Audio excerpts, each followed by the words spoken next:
এইটাই বুঝি না। আরেকটা জিনিস বুঝলাম না, সেটা হলো যে সরকার নির্দেশ দিয়েছেন যে যারা নির্বাচন করবেন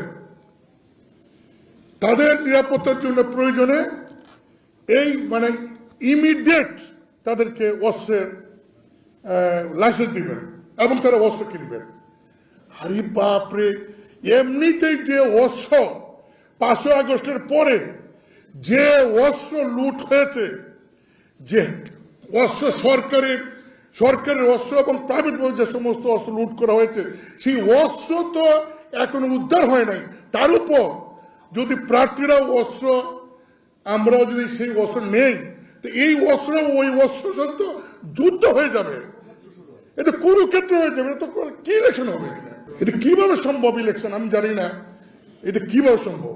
বরং অস্ত্রতর আমরা দেখেছি যে নিয়ন্ত্রণ করা হয়। নির্বাচন আসলে যত নির্বাচন করেছে, সমস্ত নির্বাচনের সময় আমাদের যারা আমরা বৈধ লাইসেন্সধারী অস্ত্রের মালিক, আমাদের অস্ত্র সরকার জমা নিয়েছে যাতে নির্বাচন সেই বৈধ অস্ত্রটাও মানে মিসইউজ কেউ না করতে পারে।